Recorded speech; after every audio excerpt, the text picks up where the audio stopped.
Family and friends, we are going to begin the services for Mr. Jerry S. Steinberger.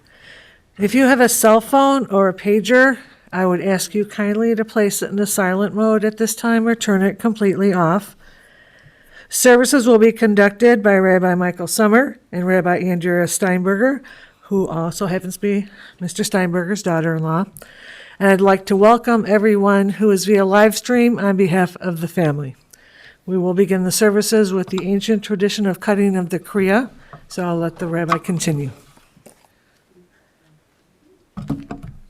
The act of kriya is as old as biblical times. When loved ones died, they would literally tear their clothing and pour ash upon their head. The act comes forward as a black ribbon that a mourner wears to let friends and family know that they've had a death in the family and to approach them with love and sympathy.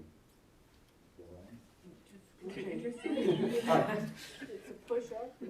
That's the first step.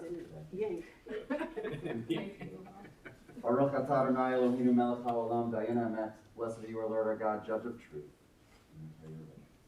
Will we judge? Yeah, I can't even see it. I can't. Would you be so good?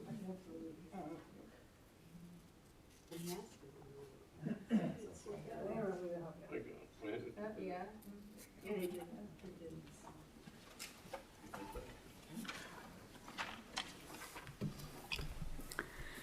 Esainai el harim me'ayin yavo Ezri. Esainai el harim me'ayin yavo Ezri. Ezri me'im Adonai Ose shamayim va'aretz. Ezri me'im Adonai Ose shamayim va'aretz. The psalmist in those words wrote long ago, I lift my eyes to the mountains. What is the source of my help? My help comes from Adonai, maker of heaven and earth. God will not let your foot give way. Your protector will not slumber. See, the protector of Israel neither slumbers nor sleeps. God is your guardian. God is your protection at your right hand.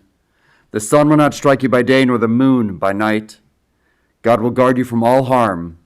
God will guard your soul, your going and coming, now and forever. What is the measure of a man? His measure is the kind words people say when he isn't there, and the memories he creates that stay indelible in the minds of all who knew him. What is the measure of a man? It is the amount of love he leaves in people's hearts and the laughter he leaves upon people's lips. What is the measure of a man? It is the length of time he's remembered, his good deeds and his kind words. Measured in the length of years, stories of his best moments and loving kindness get told by family and loved ones alike. Jerry Steinberger lived an incredible life, surrounded by family as much as possible. Family was everything to him. He held the moments surrounded by all of you closest to his heart. He always lived to be there for you all, to attend all of your important moments for all of his 78 years. He loved watching you all grow and thrive and bring new life into the world. Jerry did his best to leave you with as many memories and as much laughter as he could to sustain you in his absence. Son of the late Frida and Gus of blessed memory, husband of Susan for over 55 incredible years, father of Greg and Rabbi Andrea and Stacy and Dr. Randy, grandfather to Sari, Abby, Emma, Sophie, Eli, Hannah, and Noah. While these last years were a struggle, we are blessed with the lives we share. May Jerry's memory always be a blessing as we remember him in his health and strength and celebrate who he was and all he added to our lives. A poet wrote, well, the years have passed and my eyes have seen so much.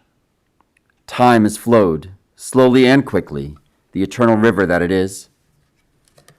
I watched so many of you go from young to old and wondered how you all could grow so, while I remained so young within this old frame, harboring all my precious memories and thoughts.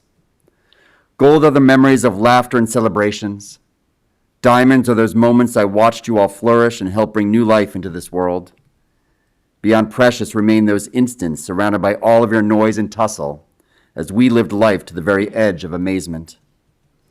You've allowed me to paint my blessings in colors of brightness and merriment.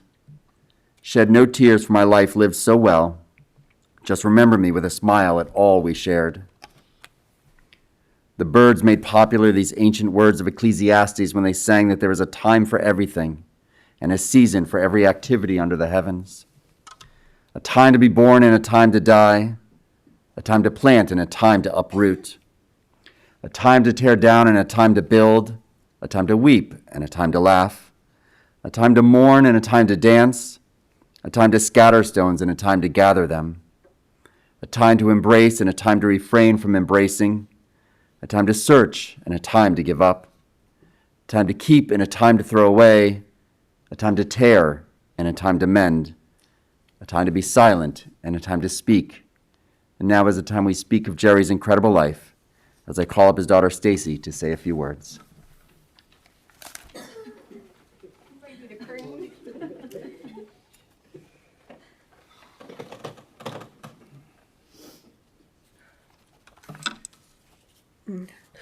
Before I start, which we'll see how far I get, I do want to thank all of you for being such good friends and family to my father. And I want to thank Dexter and especially to Sharon, who really helped all of us through this. All right, we'll see how I do. Dear Dad, I love you and thank you for being you. I am so sorry for all the pain and suffering you've had to endure these past few years. I know one of the hardest things about this for you was having a disease with no cure and letting go. You fought so hard. You were so brave, and I thank you for that too. But this was a challenge that was beyond our control. My dad taught me so much by the examples he set. He was hardworking, loyal to a fault, family-oriented, kind, mischievous, active, tough, determined, committed to his Judaism and heritage, motivating, proud, competitive, aggravating, orderly, always in motion, generous, a prankster, brave, and so much more.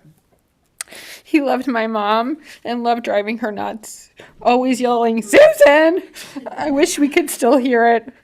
Greg, Andrea, Randy, Abby, Emma, Sari, Sophie, Eli, Hannah, and Noah. He loved you all fiercely and was so proud of his Getzbergers. His heart was bursting with pride and joy from all of you. He loved his parents. He loved my grandparents, my Uncle Michael, Terry, Leah, and Sarah. He loved his friends and made them a part of our extended family. He loved having people over, cramming as many families as we could in the house in Door County. The more the merrier. But get on his wrong side, and the threat of having to chop firewood was very real.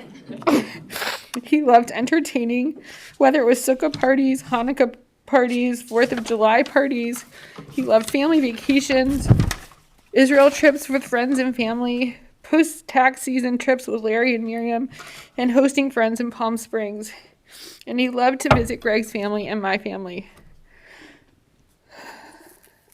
My dad truly loved his people, and you knew it. He loved to drive us all crazy, prank us, and then do something incredibly thoughtful when you least expected it. He was a diamond in the rough. To know him was to love him in all his prickles. My dad always pushed me to be better, to do more, to overcome, to push my limits, to always be inclusive. He made me a better person. He was always in my corner, encouraging me in every way possible. Growing up, his favorite motivational tip to me came from the book The Little Engine That Could. Any challenge in my way, he would quote the little blue engine saying, "I think I can," guiding me through whatever hurdle I had. I have so many things I want to say, but really don't know how. These are just thoughts, memories, and things I've been thinking about. I've loved all of it, even when he pushed my buttons, and we all know how well he did that. One of the best things about my dad is that he always showed up. My parents have been present in almost every facet of my life and actively there. My friends all knew and loved my dad. He made sure to really know the people in my life, from the childhood friends to the Brandeis girls to Randy and my Baltimore crew. He really invested himself in knowing my people, and I loved that. He also liked to drive us crazy. He would tease me, and we all know I still can't take it. He loved to push buttons. He loved to be right, to win, and to have the last word. I loved to see his face when he knew he really got you. There would be that twinkle in his eye and that slow grin. It was just so classic him. I can just see his face beaming right now, thinking, I got you. It's my birthday today, and I am surrounded by the ones I love most. I love you, Dad, and I miss you.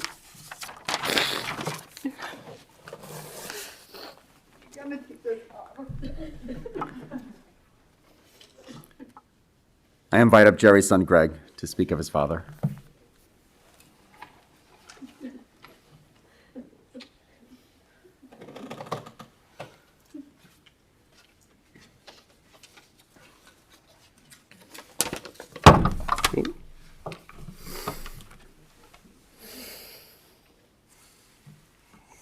Dad, today we are celebrating your 78th birthday. This is not the way we wanted to be with you, not the way we wanted to live and gather in 2021. Just as the pandemic appears to be lessening, as we struggle to return to normal, today we will toast your life.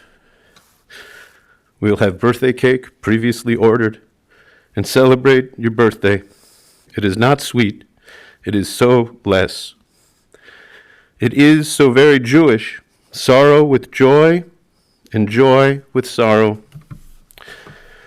These past few months have been a small silver lining as we thought we might lose you in November. I am grateful we had these additional months.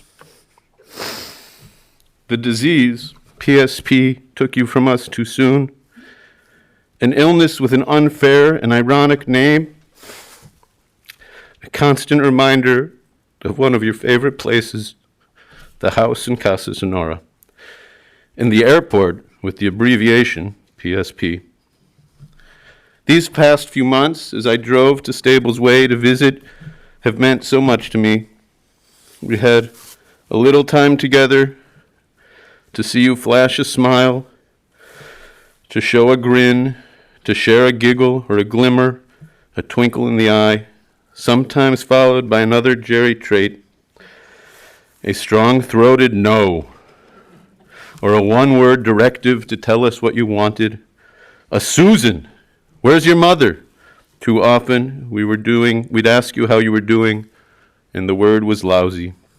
These months were not kind. They were not easy, and I know how much the time together meant to Mom, how kind, caring, and friendly were your caregivers. I want to thank Dexter, Justin, and Alfred for being there for you and for Mom, and for bringing so much kindness and respect to you during this time. Thank you.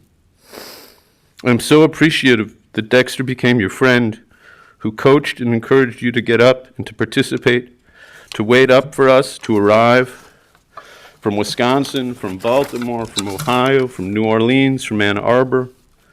We so appreciate your efforts. We so appreciated my dad's efforts to stay up.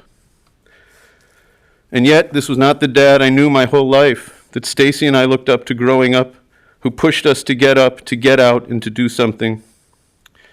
Driving on 90 to your house, I thought of the music you listened to, your beloved Willie Nelson, and long ago favorites from when I was a kid like Neil Diamond and Steve Goodman. I spent a few drives listening to Steve Goodman. His short life left a body of work, so many songs of sadness and joy. I think the humor in the songs entertained me as a kid, but is the melancholy lyrics that I find most satisfying on these drives. The dad I know was strong. He was good looking, had a full head of hair, and a full red beard. Good sideburns, strong hands. He was driven and loyal to friends and family. From my earliest days, I remember you active and competitive. I remember watching you play fast-pitch softball, competitive racquetball, or tennis in Door County. Weekends filled car rides to all parts of Illinois and Wisconsin to cross-country ski, to bike, to seek out new activities to keep Stacy, Mom, and me busy. You liked to drive fast. You made weekends into excursions, growing up, and adventure. The critical years for me were in Door County, where we spent lots of time together at our beloved Bagel Inn, on Glidden Drive, with late night walks, without a flashlight, in the darkest of forested roads. Crazy shenanigans for touch football games of guests against staff at the Bayshore Inn. You brought an amazing cast of characters into our home. You and Mom liked to host friends, and the house always was full of visitors, and you were always scheming and planning what was next. You had kinetic energy. Part of your charm was also being an incredulous nudge. You always had something for us to do. Always a direction, a directive, a suggestion, a lesson. I know that some of you here today know exactly what I'm talking about. To be around my dad was to love him. To know my dad was to accept him in all his fullness. Dad, you could drive us all nuts, and sometimes it was exhausting. You were a terrific role model. I learned so much from you. You were an example of hard work, tenacious drive, love of family, and how to be a good sport. You taught us, me, the joy of winning and the grace of not winning, the discipline and compassion required to experience competition, winning or losing with kindness. You communicated those things to Stacy and to me, mostly in your actions, but sometimes with a pearl of wisdom or a gentle touch on the shoulder. When Steinberger Silverman Company was in the basement of Wade Street, you'd give me these jobs. Truthfully, I have no idea what I was doing or if it was even really a job. I would sit on the floor and sort client checks. I had to organize them by check number and type. And I would lay them out in piles, 10 at a time across the floor, and you would check my work, you would correct it, and you would point out my mistakes, and I would fix them. When I think of this member, I wonder, what was this, a way to keep me busy? Were you trying to teach me a skill? Did I contribute in some way? Or maybe it was just a way to spend time with me. Truth is, I don't know. I hadn't thought about that work until my drives back to see you. Weird how these small things come back to you. Somehow that meticulous work, the intensity you desired, has had a meaning. I imagine that I have absorbed some of your skills from these moments, to hover, to work too hard, and to demand so much from myself and from others. Dad, you were proud of your heritage, your parents, your family. You kept in touch with your few cousins. You honored your immigrant parents, and you were so proud of being Jewish. Though I resisted many things growing up, you instilled in me and in Stacy a sense of Jewish life and a love of family in our community. You were very proud of your family. Proud to have a new son in Randy and a new daughter in Andrea. Proud and overjoyed by the Machatanim to watch the family grow. And of course, even more proud to have 7 adoring grandchildren in Abby, Emma, Sophie, Eli, Hannah, Sari, and Noah. They brought you so much joy and pride. You would beam with the thought of the family coming to Palm Springs or traveling to Maryland or Madison. You loved the minutes with the kids to joke with them, and you loved being mischievous, causing trouble. Small fact, that at my wedding, as you and Mom walked me down the aisle, you gently and secretly nudged a little green Gumby doll into my hands as you hugged me under the chuppah. About 25 years ago, your hearing nerve was damaged. This was the beginning of a balancing act. How to gather together now among the disorienting noise of a big family or in a restaurant. The intensity of laughter and the necessity you had to constantly shush us. for making too much noise. I never thought of you as a fragile guy, but the hearing loss was challenging and they impacted our gatherings. I don't think I really understood how much trouble it had caused you. I wish I understood this frustration better and had done it sooner. How annoying it must have been. I would have liked to have been more compassionate, to have helped our kids understand what was going on. I wish I could have been more patient, and I wish I would have had less frustration. Dad, you were a great father to Stacy and me, a great husband to Mom. You made an amazing pair. You loved Mom so much. You cared so much about her well-being, celebrating her birthday, her anniversary, and every holiday, flying us out as a surprise. It was always, what are we going to do tonight? Where are we going to go for dinner? What's the next trip? Cars. You had cars. Every drive was an adventure, every road an opportunity to drive fast and put down the top. Early winter or early spring, the Alpha was out, top down, the heat up, let's go, giddy up. I hate what the PSP did to you. It cut your retirement short, your big plans to travel and visit, to be with Mom, to enjoy the new house, to build new adventures with friends, to golf in Palm Springs. You worked so hard, did so much, and touched so many people. This 78th birthday feels cruel. Instead of celebrating together, we are burying you in what is literally a bar mitzvah suit. The suit that was bought by Mom for you to wear at Noah's bar mitzvah last spring. I am sure you will look good. You were always a good dandy. But I'm going to choose to keep another image in my head today. The dad with the big hair, the rose-tinted glasses, the patchwork shirt, the giant smile on a sunny day, ready to go for a ride and drive fast with the music blaring.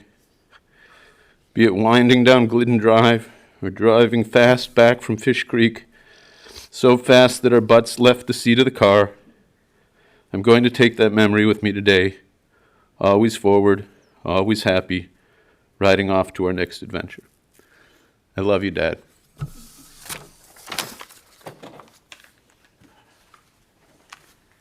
And now we'll hear from Jerry's daughter-in-law and my colleague, Rabbi Andrea Steinberger.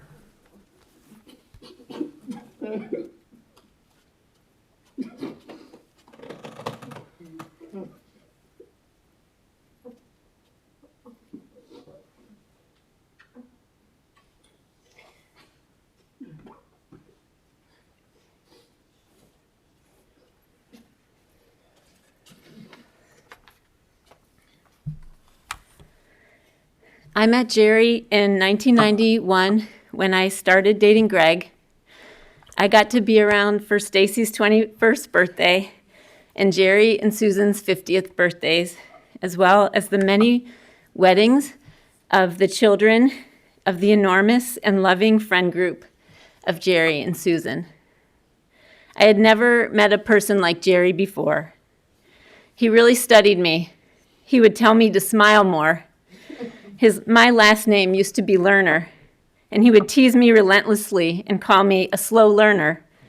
He actually made me cry a few times. I often said that Jerry and I were made up of the exact opposite parts.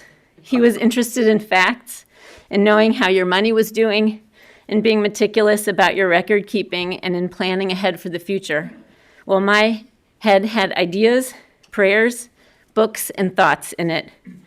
To him, I seemed off somewhere in some faraway place, and he wanted to snap me back to reality.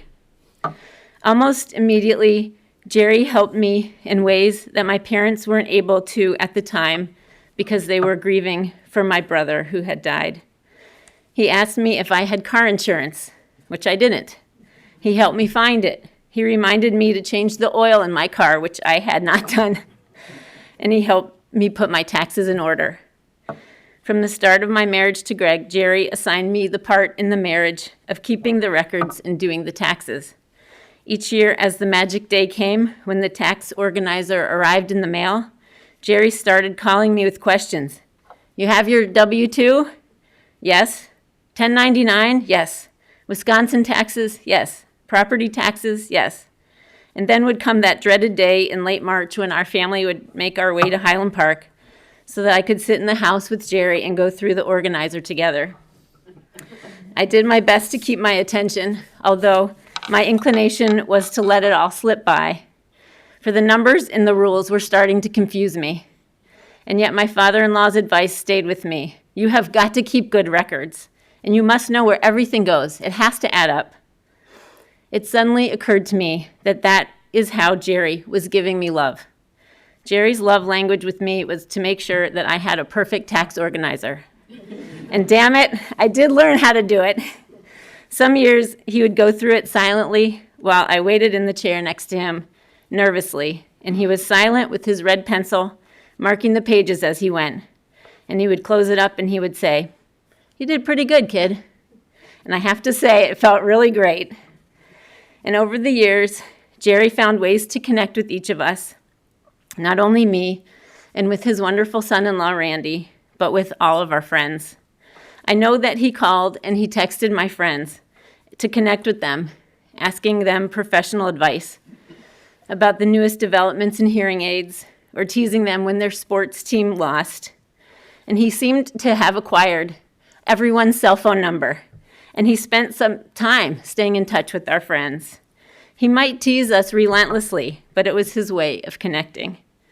And in this way, too, he connected beautifully with Dexter, who took such good care of him. And Dexter, you are a hero for respecting Jerry and giving him dignity and allowing Susan and Jerry to have these wonderful years together with your care. It is true, Jerry could be gruff, but the truth is he was present for each and every one of us. He never faltered. We never doubted his love and attention.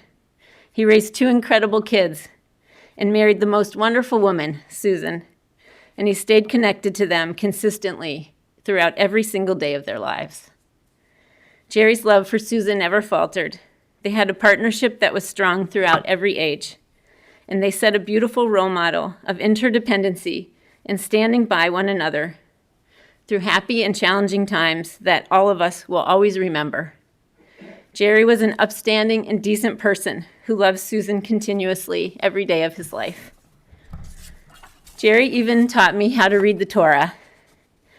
Every year, we read 4 beautiful Torah portions in the book of Exodus describing the exquisite Mishkan, the sanctuary that the ancient Israelites built during their wanderings in the desert.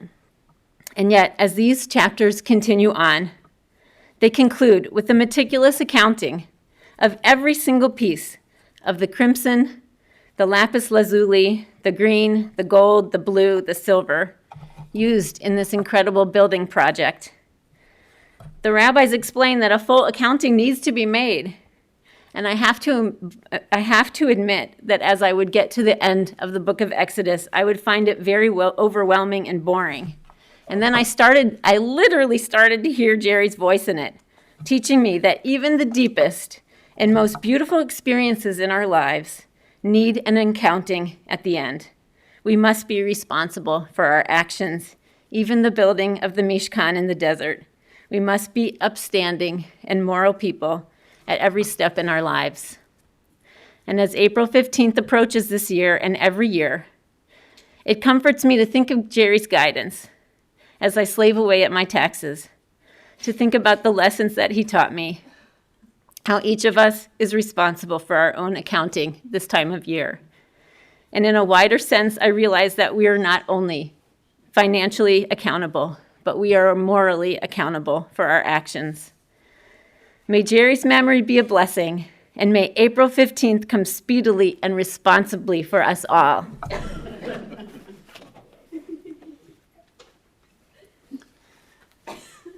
I call up all of Jerry's grandchildren to speak of their grandfather.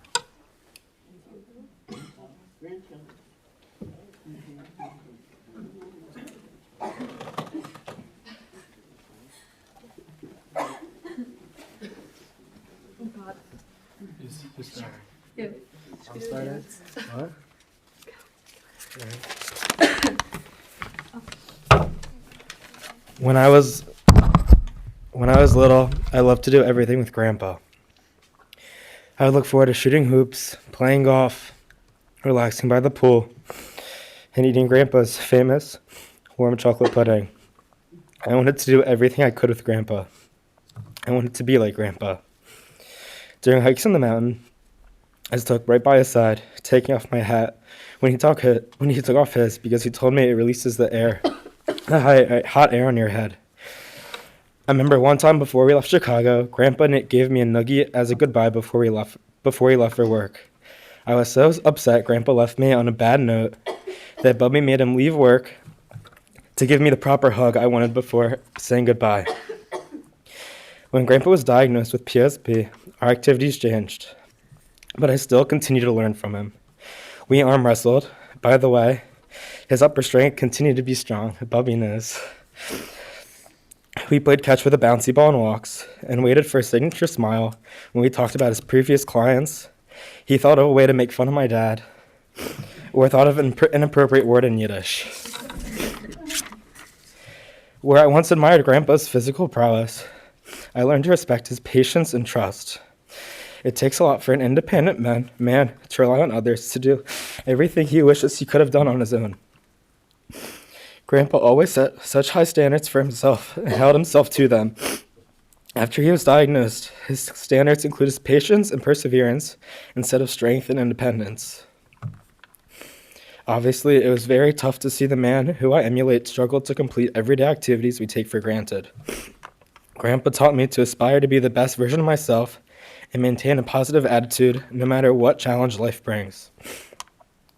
Grandpa can finally do what he wanted to do and take care of himself. We all learned a lot from him and will miss him greatly. Thank you for everything you've taught me and everything you've done for this family.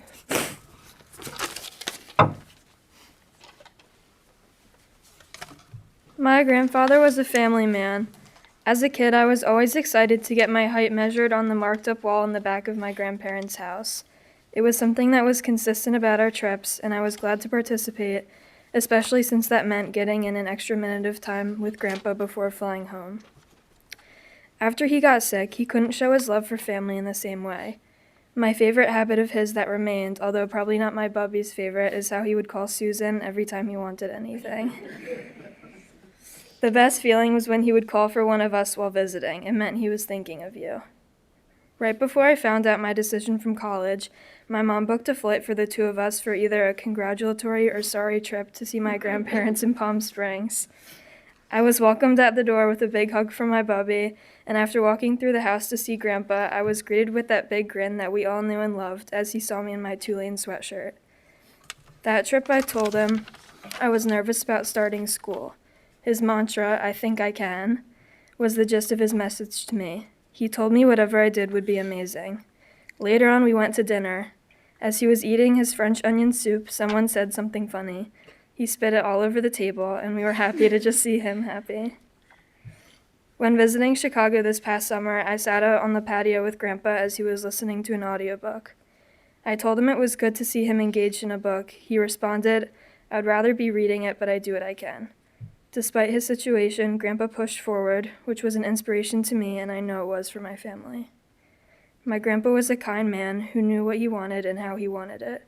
I'm so grateful that I had the opportunity to learn from him for 19 years. I will always miss you, Grandpa. Thank you for being the man you were to make me into the person I am today. I love you.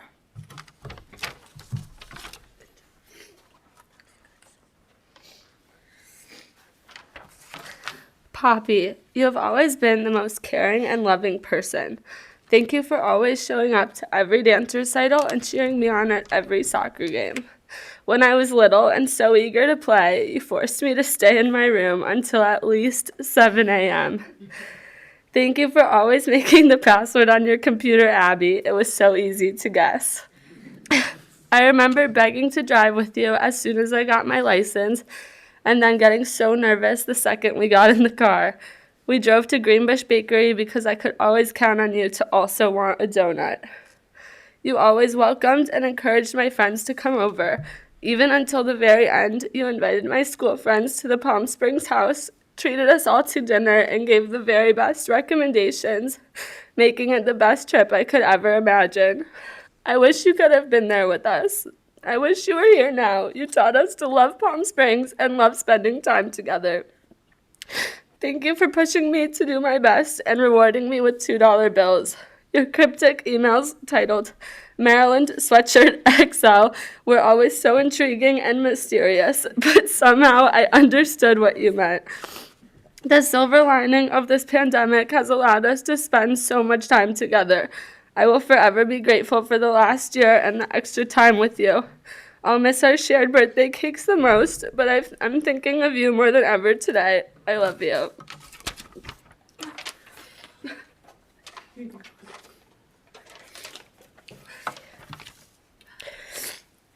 For Poppy, Grandpa. Together we have decided to compile some of our favorite memories that we have had together with you. Every time we see a $2 bill, we remember our Passover Seders together. The lucky grandkid that found the afikoman would get the prize $2 bill, and it was in such high demand that he would always end up caving and giving each one of us a crisp new bill so we didn't feel sad. That's how Poppy showed his love. At sleepovers at Bubby and Poppy's house, you could always expect freshly popped popcorn and warm chocolate pudding. I'm not really sure that any of us grandkids even liked chocolate pudding, but we always really enjoyed spending time with you anyways. Poppy always had a firm handshake, the kind that hurt your hand after and you kinda had to shake it off a little. He would even pinch Abby's nose really hard, and one time it started to bleed. He gave Eli a noogie, and he always made Sari nauseous while he drove. He had lots of sharp turns. But he would always take us on special individual rides around Highland Park just to spend time with us one-on-one. He was the first person I ever knew to have a Starbucks Gold card, and it honestly blew my mind. His computer passwords were always Abby, Sophie, and Stacy, and someone's random birthday. And then there was that one time at dinner in California when we were playing telephone, and he said that really inappropriate thing. That was hilarious. Even recently, he always knew how to put a smile on our faces. When we would come to visit, he would make hilarious and snarky comments, and he would smirk to prove that he knew what he had just said, and then be done, like it had never happened. He would even flip us the bird sometimes when he felt like it, which was kind of legendary. We all cherish these memories that we had with Poppy or Grandpa, and we wish we could keep making more. You and Bubby gave us the best family ever, and we miss you, and we love you.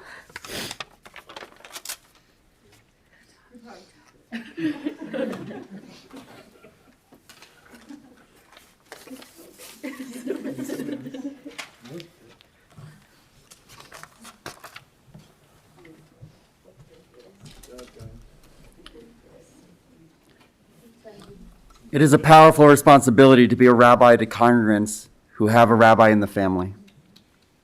It has been such a great honor to have Jerry and Susan in our community, as they're a force to be reckoned with. They've always been so supportive all of these years. Jerry was always there with words of encouragement or a good story when needed most. The conversations wondering at the injustice of these last years were powerful and painful, with no good answers, only good company. All rabbis wish for people close to them like Jerry and Susan, because you know they will always tell you the unvarnished truth to help you become a better person, a better rabbi, and a better leader, and to support you in the moments you need them most. Jerry was simply one of a kind, loved everyone in his life, family was everything to him, and he just wanted to bring a smile to so many people's faces. We all try to make the world a better place. We try to raise children that better the world and dote on grandchildren who remind us why we did it all. You are all Jerry's legacy. He loved sharing his life with you and sharing a good laugh with you all. May you always remember the best of Jerry, and may his memory always be a blessing, as he was such a blessing in all of our lives.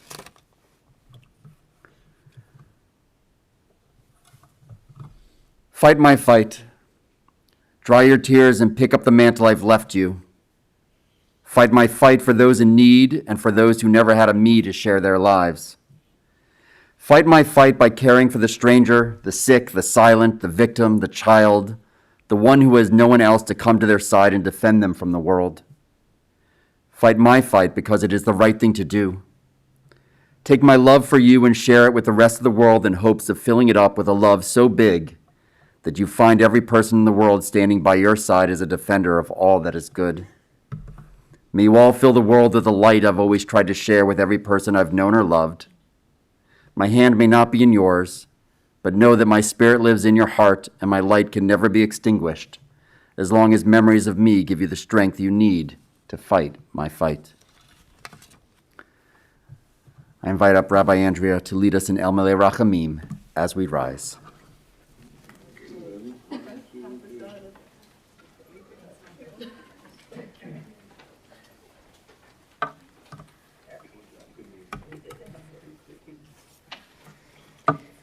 El Malei Rachamim, Shochein Bamromim, Hamtzei Menucha Nechona, Tachat Kanfei Hashchina, Im Kedoshim Utahorim, Kezohar Harakia Mazhirim, Et Nishmat Yirmiyahu ben Gershon, Shehalach le'olamo, Ba'al harachamim, Yastirehu beseter knafav le'olamim, Vitzror hachayim et nishmato, Adonai hu nachlato, V'yanuach b'shalom al mishkavo v'nomar, Amen. Compassionate God, eternal Spirit of the universe, grant perfect rest in your sheltering presence to Jerry Steinberger, who has entered eternity. O God of mercy, let him find refuge in your eternal presence, and let his soul be bound up in the bond of everlasting life.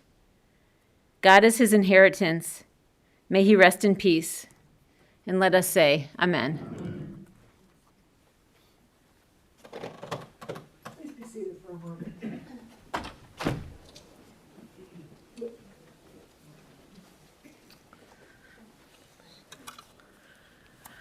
This does conclude the service at the chapel. The interment will take place at Shalom Memorial Park at 1700 West Rand Road in Arlington Heights. The procession will be forming in the parking lot.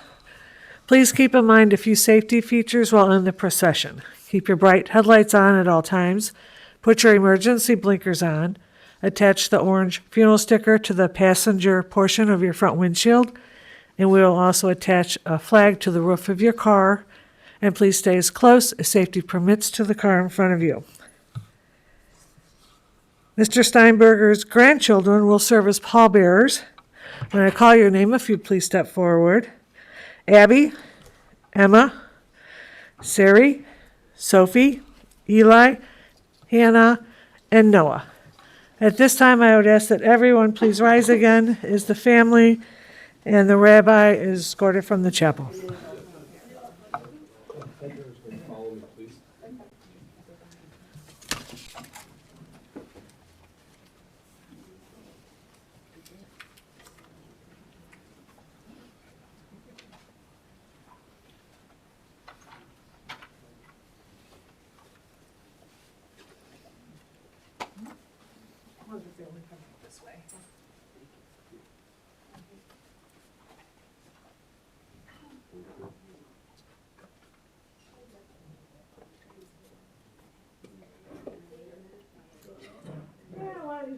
Let me just excuse everyone. This does conclude the service. Thank you.